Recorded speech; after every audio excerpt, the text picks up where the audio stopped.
Boa tarde a todos, queridos irmãos. Que Jesus, nosso Mestre, Deus, nosso Pai, nos abençoe em mais este encontro e que possamos aproveitar a oportunidade de estudo e procurar trabalhar em benefício da nossa transformação íntima, a fim de nos tornarmos melhores instrumentos na mão do nosso Mestre Jesus. Agradeço à Luz Divina pelo convite de estar participando deste evento em comemoração aos 167 anos do lançamento do Livro dos Espíritos e abrindo as palestras de quinta-feira do 37º Simpósio Espírita promovido por essa casa com o tema O Espiritismo e Nossas Crianças. O assunto do nosso estudo de hoje é Evangelizando Nossas Crianças, e este é um assunto que merece toda a nossa atenção. Eu vou iniciar com o apóstolo Marcos, no capítulo 16, versículo 15, que nos apresenta a seguinte fala de Jesus: Ide por todo o mundo e pregai o evangelho a toda a criatura. Nesta fala, Jesus expressa a vontade de levarmos a sua palavra a todas as pessoas e nos convida a participar desta tarefa, expandindo o seu evangelho de luz. Nós sabemos que a missão desta casa é evangelizar corações e, por isso, precisamos refletir sobre isso, sobre qual é o nosso papel, como podemos contribuir e qual o nosso compromisso no mundo perante o Evangelho de Jesus. Mas para isso se faz necessário entender a natureza, o propósito dessa tarefa e o que realmente significa evangelizar. Evangelizar não é trazer um conjunto de conhecimentos intelectuais, não é formar um conjunto de anjos, não é estabelecer uma mudança de raciocínio e nem dobrar o número de seguidores da doutrina que abraçamos. Na proposta de evangelizar, você está tratando de transformações de vida, de aproximação de corações a Jesus, de expandir sua mensagem de amor e de esperança e de luz para todo mundo. Evangelizar é um processo de contágio, de despertamento, de chamamento e de amor. É ver vidas transformadas pelo ensinamento do nosso Mestre Jesus. E nessa proposta, o maior legado que Jesus nos deixou foi o seu exemplo. É certo que suas bonitas e inspiradoras parábolas são de suma importância, mas o que verdadeiramente nos deve tocar o coração foi o seu exemplo de amor, de renúncia e de uma entrega jamais vista na história da humanidade, cuja cruz é o resumo de tudo.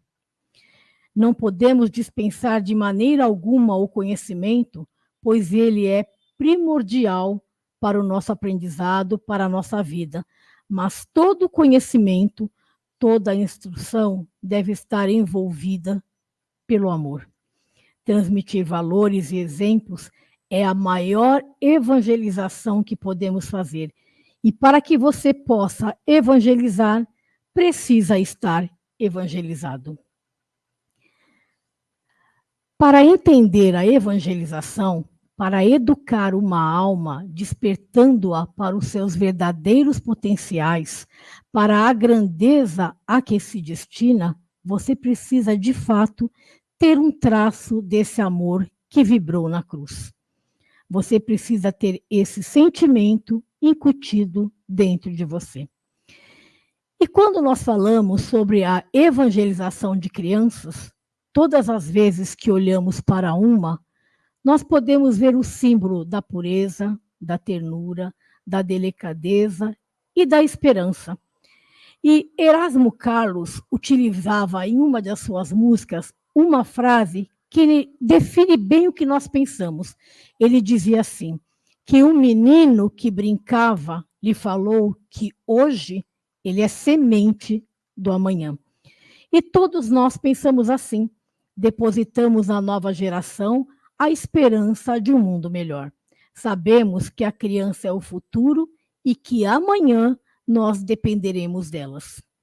O Papa Francisco também inicia o seu livro chamado As Crianças São Esperanças com a seguinte frase: quando vejo uma criança como você, sinto no coração muita esperança. Quando uma família recebe um novo ser, gira em torno desta nova vida certa ansiedade com relação ao futuro, porque todo pai deseja que seu filho tenha uma vida melhor do que a sua. E é justa e adequada tal preocupação, porque sabemos os benefícios que a educação pode trazer aos indivíduos e à sociedade. Os pais se esforçam para oferecerem alimentação, vestimenta, saúde e bem-estar adequados. Procuram investir na formação intelectual, traçam o melhor plano de carreira, buscam uma boa escola, envolvem seus filhos com o aprendizado de outros idiomas, em cursos de aprimoramento, visando garantir um futuro promissor. Toda a preocupação está voltada para a educação da mente, para intelectualizá-los, e sabemos que isso constitui progresso e conquista valiosa. Mas educar o coração é tarefa que fica em segundo lugar, sempre para depois. Esquecemos-nos de que a alimentação é indispensável, mas que nem só de pão vive o homem. Esquecemos-nos de fazer com que o coração aprenda valores nobres, de como fazer com que a alma se exercite nas virtudes do bem e do belo. Incentivamos nossos filhos a serem os mais inteligentes e deixamos de nos preocupar em serem os mais bondosos e generosos. Buscamos que sejam tecnicamente os mais bem preparados, mas não nos preocupamos em serem moralmente os mais íntegros e éticos da sociedade. Nós colaboramos em nos tornarmos uma sociedade altamente tecnológica e progressista, mas moralmente abandonada e comprometida. Vivemos em função do intelecto e esquecemos de educar os sentimentos, porque a questão material, o ter, encontra-se ainda em evidência. Esquecemos-nos de que não adianta apenas semearmos, porque a colheita depende da qualidade da semente que plantamos. Esquecemos-nos de que o homem do futuro será o que de sua infância se faça. E essa deveria ser a grande preocupação dos pais, da sociedade e do mundo. Para construirmos uma sociedade mais justa, pacífica e nobre, precisamos iniciar o processo de nos preocuparmos em educar a alma com a mesma intensidade que almejamos educar o intelecto. A tarefa da educação é de relevância, mas a de evangelização é de urgência salvadora e por isso se torna tão importante na fase infantil. É preciso que façamos algumas reflexões sobre a importância da fase infantil para o espírito, qual a necessidade da evangelização na infância e qual a responsabilidade dos pais nessa tarefa. Sendo a criança uma edificação espiritual dos responsáveis por ela, todas necessitam de auxílio, de amor e entendimento. Nós temos a mania de enxergar a criança vendo apenas um corpo pequenininho, esquecendo que ali existe um espírito velho que já viveu outras encarnações com suas companhias e vínculos espirituais. Ao reiniciar o seu trabalho no processo de reencarnação, a criança torna-se um observador rigorista de tudo o que você fala e de tudo o que você faz. Toda criança é um mundo espiritual em construção e solicita-nos material a fim de se consolidar, e por isso os pais são os seus primeiros mestres. O seu exemplo há de começar em casa pelo pensamento, pela palavra, pela atitude e pela vivência. Sabemos que a palavra convence, mas o exemplo arrasta. A força do exemplo é estrondosa, maravilhosa e edificante. Na fase infantil, a criança encontra-se em um período de repouso e, esquecidos do passado, das heranças que trazem, não tendo acesso às suas informações completas e às suas antigas tendências e vivências de vidas passadas, é como se estivesse em um sono profundo, esquecido do que foi e de tudo que viveu. Como a criança, sua intelectualidade está limitada e, por isso, esta fase é o momento propício para a inclusão de novos valores. É um período de renovação para o espírito, como se nos fosse dado uma página em branco para recomeçarmos a reescrevê-las. Quando não lembramos, não acessamos o nosso passado, não há culpa, não há cobrança e há uma predisposição para uma melhor caminhada. Na pergunta de número 385 do Livro dos Espíritos, nos é esclarecido que o espírito, nesta fase infantil, encontra-se mais acessível às impressões que recebe e mais maleável aos conselhos, tornando-se este o momento de se reformar caracteres e reprimir pendores. Sendo assim, é imprescindível a participação dos pais e sua responsabilidade na formação e na contribuição para modificar a natureza desse espírito e fazê-lo progredir, visto que a principal finalidade do espírito ao nascer criança outra vez é ser educado moralmente com o objetivo de se aperfeiçoar. Bezerra de Menezes nos diz que a primeira cartilha da criança na escola da vida é o exemplo dos adultos que a cercam. Nós temos também na pergunta de número 582 do Livro dos Espíritos, pode-se considerar a paternidade como uma missão? E como resposta nós temos, é sem contradita uma missão. E ao mesmo tempo um dever muito grande que implica mais do que o homem pensa. Deus põe a criança sob tutela dos pais para que esses a dirijam no caminho do bem. É fundamental, portanto, que os pais se preocupem com a evangelização de seus filhos, pois evangelizar é preparar o ser humano para enfrentar todos os momentos e adversidades da vida nos postulados do Evangelho. É o único meio de cultivar no espírito da criança, desde o alvorecer da vida, o entendimento da prática e das boas obras. É o momento em que devemos incutir na alma infantil a nobreza do caráter, falar-lhes dos valores imortais da vida, apresentando-lhe Jesus como modelo e guia de conduta. As impressões positivas que recebe durante a infância podem ser determinantes em sua existência atual e até nas próximas, mas é essencial que se mostre um Deus assim como ele é, Criador de tudo e de todos, bondoso, misericordioso e benevolente para com seus filhos. A criança deve conhecer a suprema bondade do Pai. Sabemos que estamos amparados por mãos amorosas, que ele encontra-se sempre ao nosso lado, que jamais abandona seus filhos e nunca os julga, pune ou castiga. Todos esses valores, quando bem conduzidos na infância, impregnarão a alma de tal forma que serão carregados no cofre do coração ao longo da existência, ou seja, a mente infantil dar-nos-á de volta no futuro tudo aquilo que lhe dermos agora.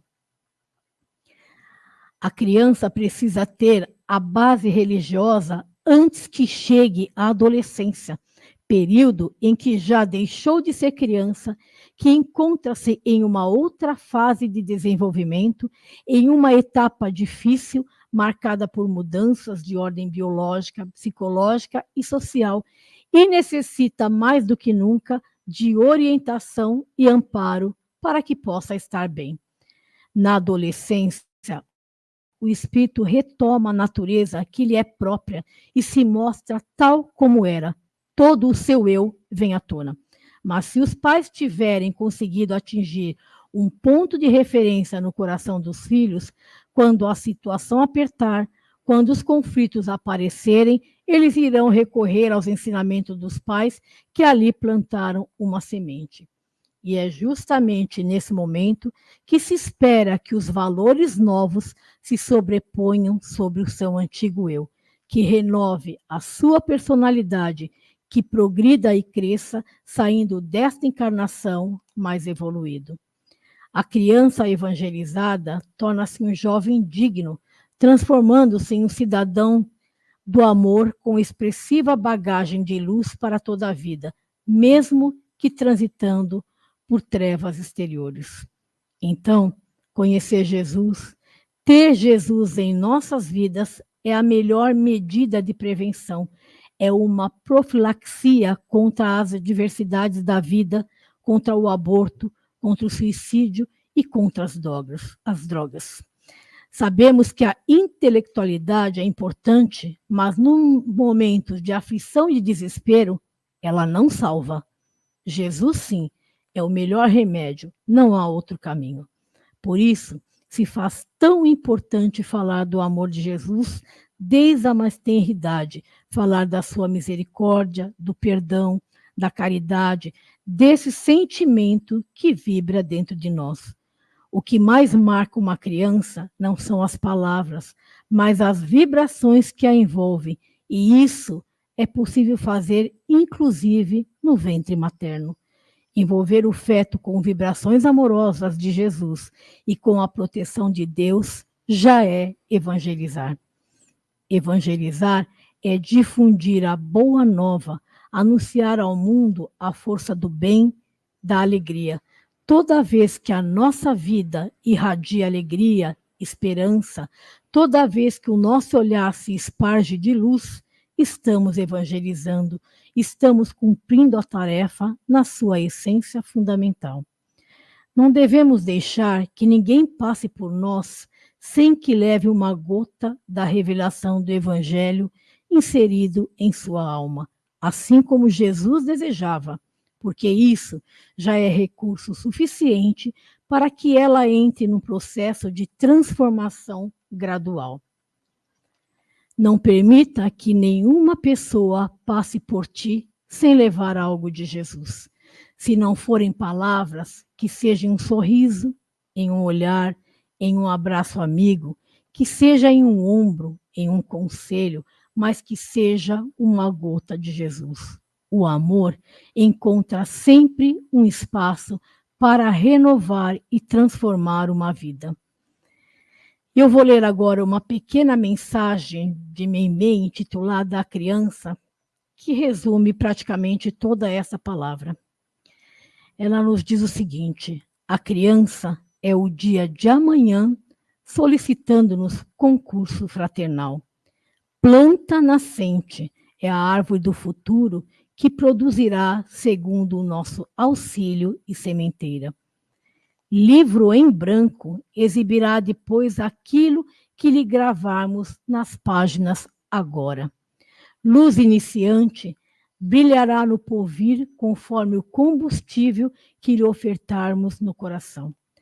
Barco frágil realizará a travessia do oceano encapelada da terra de acordo com as instalações de resistência com que lhe enriquecemos a edificação. Na alma da criança reside a essência da paz ou da guerra, da felicidade ou do infortúnio para os dias que virão. Conduzir, pois, o espírito infantil para a grande compreensão com Jesus é consagrarmos a nossa vida à experiência mais sublime do mundo, o serviço da humanidade na pessoa dos nossos semelhantes, a caminho da redenção para sempre. Nós não podemos ficar apenas na expectativa de que as nossas crianças, as novas gerações, irão mudar o mundo sozinha. É preciso que preparemos o solo, preparemos a terra para que possamos depositar ali a semente. E mesmo assim, continuar cuidando para que ela possa germinar, crescer, florescer e dar bons frutos. Nós somos capazes de fazer tudo isso, porque hoje nós já temos entendimento suficiente. Obrigada pela atenção, uma boa reunião a todos.